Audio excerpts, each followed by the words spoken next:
حضرت اویس کرنی رضی اللہ تعالیٰ عنہ مسلمان ہوئے، بڑا دل چاہتا تھا حضور سے ملنے کو، آئے بھی 2 دفعہ، آپ نے باتیں سنی ہوئی، اماں بوڑھی ہو اور ماں حکم دے دے کہ نبی پاک کے پاس نہیں جانا، تو حضرت اویس کرنی، یہ داتا گنج بخش علی اجمیری نے لکھا ہے، یہ امام شورانی نے لکھا ہے، یہ تمام ان پہ سیرت نگاروں نے لکھا ہے، کہا بیٹے میں کمزور ہوں، مجھے چھوڑ کے نہ جانا، چھوڑ کے نہ جانا۔ ایک دن بڑی منت کی، رو پڑے، اماں نے کہا بیٹا جانا، لیکن اگر حضور گھر نہ ہوئے تو تلاش نہ کرنا، میں فالج زدہ عورت ہوں کہ چل نہیں سکتی۔ حضرت اویس کہتے ہیں میں نے دروازے پہ دستک دی، یہ امام شورانی کے جملے، سیدہ عائشہ صدیقہ اندر سے بولی کون ہے دروازے پہ؟ بڑی عاجزی، بڑی درویشی، کہنے لگی اماں جی ایک فقیر ہوں، یمن کا رہنے والا ہوں، ایک فقیر ہوں، ایک درویش ہوں، یمن سے آیا ہوں، محبوب سے ملنا ہے۔ کہا وہ تو گھر میں حجرے میں تشریف فرما نہیں ہے، باہر دیکھ لو، مسجد میں یا کسی جگہ تلاش کر لو۔ حضرت اویس کرنی کی آنکھوں میں آنسو آئے، کہنے لگے وہ آئے تو بتا دینا کہ ایک کرن سے فقیر آیا تھا۔ امام شورانی کے جملے ہیں، حضرت عائشہ کہتی مجھے بتانا نہیں پڑا، محبوب گھر آئے تو آتے ہی پوچھنے لگے عائشہ کوئی آیا تھا؟ علم غیب رسول کے منکر اس حقیقت کو بھول جاتے ہیں، غیب مانا کہ راز ہے لیکن راز اپنوں سے کب چھپاتے ہیں۔ نبی کریم صلی اللہ علیہ وسلم کوئی آیا تھا؟ حضرت عائشہ نے سوال ہے کہ یا رسول اللہ آپ کو کیسے لگا؟ حضور فرمانے لگے کسی کی خوشبو آ رہی ہے، کسی کی، یہ امام شورانی کے لفظ ہے، کسی کی، اگرچہ غالب خوشبو خود محبوب کی ہے، کسی کی خوشبو آ رہی ہے۔ کہ حضور کرم کرنے والا کو فقیر آیا تھا، سلام چھوڑ کے چلا گیا۔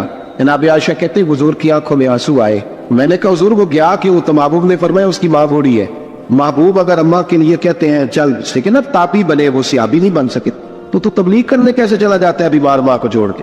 تو پیر صاحب کے ڈیرے پہ کیسے پہنچ گیا اماں کو چھوڑ؟ تجھے کس نے اجازت دی کہ ماں باپ بوڑھے تھے اور تو کہے جی میں وہاں جا رہا ہوں، میں نے چلے کرنے ہیں، وظیفے پڑھنے؟ بھائی جب حضرت اویس کرنی اعلیٰ حضرت امام اہل سنت رحمت اللہ علیہ، آپ نے لکھا ہے کہ وہ جو محبوب کا فرمان ہے نا بخاری مسلم میں، رضا اللہ فی رضا الوالد، فرمایا جس کی والد راضی اس کا اللہ راضی۔ اعلیٰ حضرت فرماتے ہیں کہ 100 ولی، ایک جگہ پہ فرماتے ہیں کہ 1000 ولی ایک طرف بیٹھ کے کہہ دینا کہ یا اللہ اس بندے کو بخش دے، اور اکیلا والد کہہ دینا یا اللہ میرا نافرمان ہے، نہ معاف کرنا، تو فرمایا اللہ اس 100 ولی کی نہیں مانتا، والد کی بات مانتا، اس لیے کہ حضور کا فرمان آ گیا باپ راضی ہوگا تو اللہ۔ تو میرے بھائی شریعت ایک حقیقت ہے، اس حقیقت کو سمجھیں۔ حضرت اویس کرنی کی زندگی کا ایک پہلو یہ، دوسرا پہلو یہ جو ہے نا بڑی لمبی چوڑی داستانیں، اور بڑا ہمیں شوق ہے تصویروں کا، بڑا شوق ہے، آپ یقین کریں میری طرح کے بہت سارے لوگوں کے پوسٹر چھپتے ہیں، بڑی بڑی تصویریں لگی ہوئی ہیں چوکوں میں۔ استقبال سب سے اچھا وہ ہے جو قیامت کے دن ہوگا، اگر اس استقبال، دیکھیں نا یہاں ہم سے پہلے لوگوں کے بڑے استقبال ہوئے، پھر بعد میں کیا ہوا؟ چلے گئے وہ لوگ، مٹی دہتے مٹی رہ رہی، ایوی کادی بلے بلے، اج مٹی دے اتے بندے آتے کل مٹی دے تھلے۔ حضرت اویس کرنی خیر التابعین ہے، تابعین میں سب سے پہلا نمبر ہے۔ آپ کی سب سے بڑی فضیلت یہ ہے کہ آپ نہ، یہ ہم نہ بتاتے بڑا ہیں، گزرتے گزرتے بتا دیتے ہیں کہ میں تہجد گزار بھی ہوں، گزرتے گزرتے بتا دیتے ہیں کہ مسجد کی جو ٹائلیں ہیں نا وہ میں نے لگوائے، بس کوئی بندہ مل جائے صحیح جس کو ہم کرامتے سنا سکیں۔ میرے جیسے مولوی صاحب بھی بتاتے ہیں، کہتے ہیں جب میرے جیسے اچھے لوگوں کی، وہی بتاتے ہیں جب میں مسجد میں آیا تھا تو 30 بچے تھے، اب پورے 80 ہے، وہی بتاتے ہیں 150 ہوتی تھی نمازیوں کی۔ اب بھائی چھوڑو، اگر بچے پڑھاؤ گے تو اللہ راضی ہوگا، کو بتانے کی بات ہے، کو ذکر کرنے کی بات، یہ اللہ رسول کا راز ہے، اس کا ذکر نہیں کیا جاتا۔ خواجہ اویس کرنی رضی اللہ تعالیٰ اپنے آپ کو چھپا کے رکھا ساری زندگی۔ اماں جب انتقال کر گئی نا خواجہ اویس کرنی کی، والد پہلے جا چکے تھے، والدہ انتقال کر گئی تو کسی ایک جگہ ٹھکانہ نہیں رکھا حضرت اویس کرنی۔ کیوں بلا؟ یہ کئی دفعہ جو نعرے شارے ہوتے ہیں یہ بڑی خرابی کر جاتے، اصل کام رہ جاتا۔ دستبوسی کرنے والے کئی دفعہ اتنا دور لے جاتے ہیں کہ انسان کے اپنے وظائف پیچھے رہ جاتے، کئی دفعہ مشکلات ہوتی۔ اس لیے صوفیاء میں ایک ملامتی گروہ ہے، ملامتی، داتا صاحب نے اس کو لکھا ہے اور اس کا تذکرہ قرآن نے کیا، یجاہدون فی سبیل اللہ ولا یخافون لومۃ لائم۔ فرمایا اللہ کے کچھ بندے ایسے ہیں جو اللہ کے راستے میں جہاد کرتے ہیں اور جب لوگ انہیں برا کہتے ہیں تو اس کی پرواہ نہیں کرتے۔ ملامتی گروہ جو کہتے ہیں کہ لوگ اگر تھوڑا سا ہم سے الرجی کریں گے تو ہو سکتا ہے، دیکھیں نا جب آپ کو کوئی برا کہتا ہے تو نفس دبتا ہے، کہتا تو کچھ بھی نہیں۔ حضرت بایزید بسطامی سلطان العارفین رحمت اللہ تعالیٰ علیہ فرماتے رمضان شریف کا مہینہ تھا تو میں گزر رہا تھا بستان کے بازار سے، لوگ دکانوں سے اٹھ کے مجھے ملنے آنے لگے، تو میرا نفس مجھے کہنے لگا بایزید اتنی شان تو آج بادشاہ کی بھی نہیں جتنی تیری ہے، میں کاروبار چھوڑ کے تو نہیں آتا۔ کہتے ہیں اسی لمحے وہ جو میری روحانی ترقی تھی وہ رک گئی، میں پریشان ہو گیا کہ میں نے لوگوں کی تعریفوں کو بڑا سمجھ لیا۔ کہتے ہیں کھجوریں تھی ریڑھی، پتہ رمضان میں کھجوریں بڑی بکتی ہیں. کہتے میں آگے بڑھا, لوگ سلامیں لے رہے تھے, ایک کھجور اٹھا کے نہ کھائی نہیں, اٹھا کے نہ منہ میں رکھ لی, صرف منہ میں. لوگ کہنے لگے دفع کرو, یہ بھی کوئی بندہ ہے, اس نے روزہ ہی نہیں رکھا, پیر ہو کے. کہتے لوگوں نے ملامت کی تو میرا نفس کچلا گیا. جب کوئی آپ کو برا کہتا ہے نا, پھر جو سجدے میں رونے کا مزہ آتا ہے, وہ تعریف کے وقت سجدہ ہوتا ہے کبھی. اقبال کہنے لگے نہ بچا بچا کے تو رکھ اسے, تیرا آئینہ ہے وہ آئینہ, یہ شکستہ ہو تو عزیز تر ہے نگاہ آئینہ ساز میں. فرماتے میں کھل کے رویا اللہ کی بارگاہ میں. بندے سارے, بابا بلے شاہ صاحب فرماتے ایک دن میرا بھی دل کیا تھا کہ میں اعتکاف کروں پر قصور سے نکل جاؤں.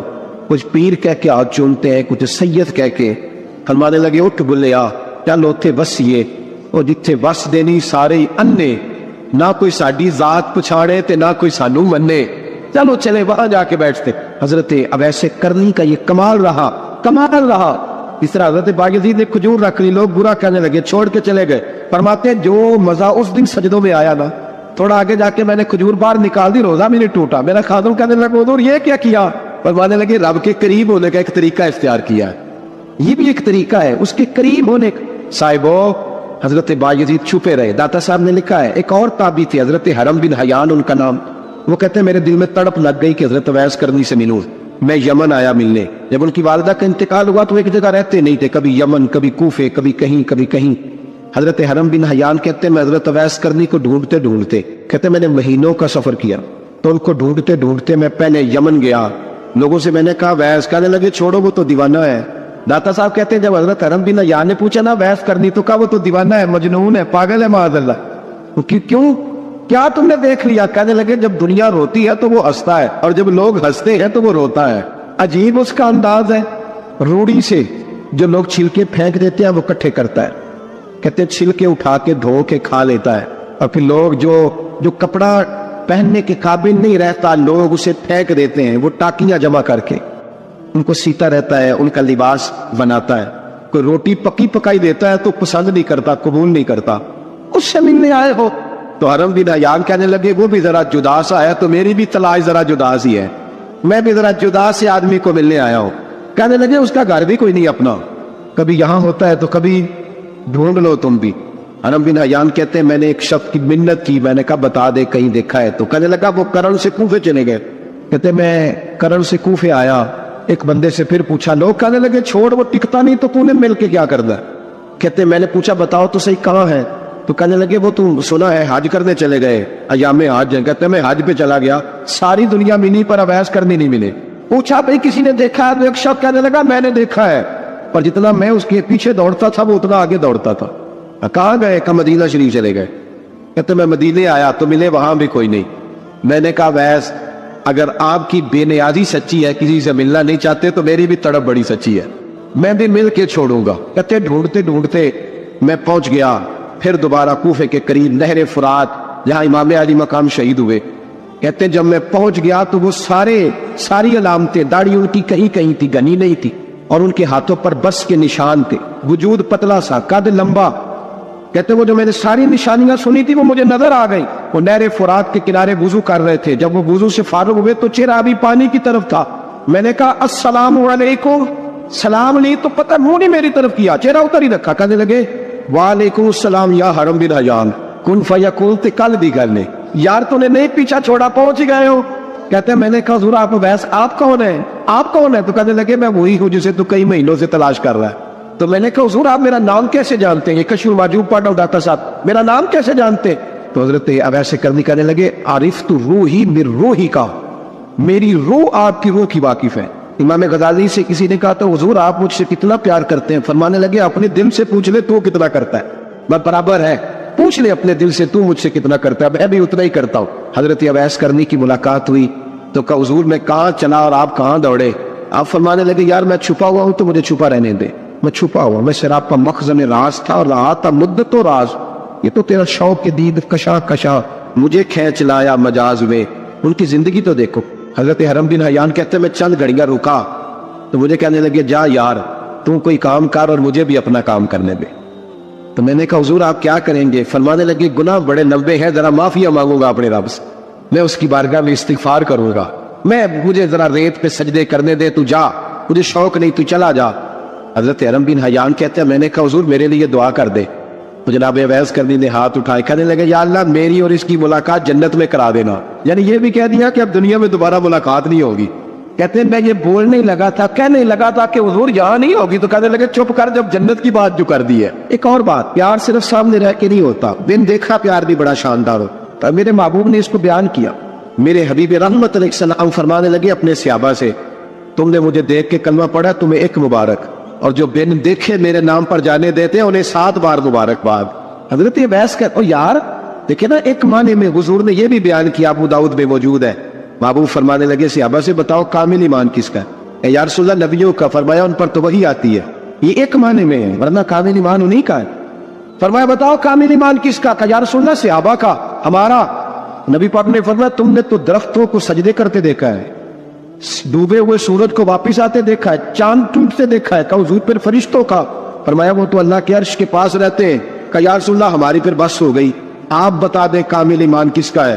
تو محبوب نے فرمایا کامل ایمان ان کا ہے جنہوں نے مجھے دیکھا نہیں ہوگا، اور ان کی خواہش ہوگی اگر ایک دفعہ جلوہ نظر آئے تو وہ ہر چیز قربان کرنے کو تیار، ان کی یہ خواہش ہوگی۔ حضرت اویس کرنی نے ہمیں بتایا کہ جو بن دیکھا پیار ہے نا، بن دیکھا، جس نے دیکھا نہیں اور اس کی یاد میں تڑپتا، دیکھا نہیں پر اس کی مالا جپتا۔ حضرت ابو ذر غفاری نے پوچھا تھا، ترغیب ترہیب میں حدیث ہے، یا رسول اللہ صلی اللہ علیہ وسلم کچھ لوگوں سے ہم محبت کرتے ہیں پر ہم ان سے ملے نہیں، ہمارے عمل بھی ان جیسے نہیں، حضور اس محبت کے عوض کچھ ملے گا؟ تو محبوب نے فرمایا اللہ محبت کرنے والوں کو جنت میں جمع فرما دے، لیکن کبھی کبھی نہ انہیں اعزاز دینا پڑتا ہے۔ یہ رب رسول کا اپنا ایک انداز کرم ہے، مجبوری نہیں کسی بات کی، لیکن انداز کرم ہے۔ ان لوگوں کو شانیں دی جاتی ہے دنیا، تاکہ کوئی یہ نہ سمجھ لے کہ دنیا میں ان کا اعزاز کوئی نہیں، انہیں بڑے بڑے رتبے ملتے ہیں، انہیں نوازا جاتا ہے۔ حضرت اویس چھپے رہے، آئے نہیں، لیکن محبوب نے انہیں ظاہر کرنا پسند فرمایا۔ نبی پاک نے ظاہر کرنا، جیم جان دا کچھ وسا نہیں ہوں، جان یار نو دے تے شاد ہو جا، اس سے دل دے ہیں فساد سارے، دل دلبر نو دے تے آزاد ہو جا، جو رکھے آباد تے رو وس دا، تے جدو کرے برباد ہو جا۔ بلکہ میں کہا کرتا ہوں وزن نہ بھی بنے تو شعر یوں ہونا چاہیے، جے کر کرے برباد تے چپ کر کے برباد ہو جا، شور نہ کر، خاموشی سے ہو جا۔ حضور نے ظاہر کرنا پسند کیا تو خود نبی کریم علیہ السلام نے بلایا۔ نبی رحمت صلی اللہ تعالی علیہ وسلم نے مولا علی شیر خدا اور حضرت عمر فاروق، بندے بھی حضور نے وہ چنے جو سرخیل ہے دونوں، مولا علی فاروق اعظم امیر المومنین، دونوں کو بلایا اور بلا کے فرمایا یہ میرا جبہ لے جاؤ، اور میرے بعد، میرے وصال کے بعد وہاں جانا کرن میں تمہیں اویس ملے گا، اسے میرا جبہ دینا۔ اور دیکھو کیا خوبصورتی ہے لفظوں میں، یہ بات ان کی شان کو کہاں سے کہاں لے گئی۔ محبوب فرمانے لگے اسے کہنا میری امت کی بخشش کی دعا کرے۔ حضرت علی المرتضیٰ کا رتبہ بھی ان سے زیادہ ہے، جناب عمر کا رتبہ بھی، اس کا مطلب ہے بڑا بھی چھوٹے سے کبھی کبھی دعا کے لیے کہہ سکتا ہے کہ یار میرے لیے دعا کر دینا۔ نبی کریم علیہ السلام نے جبہ دیا، جبہ دے کے بھیجا۔ حضرت عمر گئے ملنے، جناب مولا علی گئے، جا کے پوچھا وہ کدھر ہے؟ کہا وہ دیوانے سے ہیں، گھومتے رہتے ہیں۔ جب ملاقات ہوئی تو حضرت اویس کرنی دوڑے آئے۔ جناب عمر کہنے لگے آپ کا نام اویس ہے؟ کہنے لگے ہاں عمر فاروق میرا نام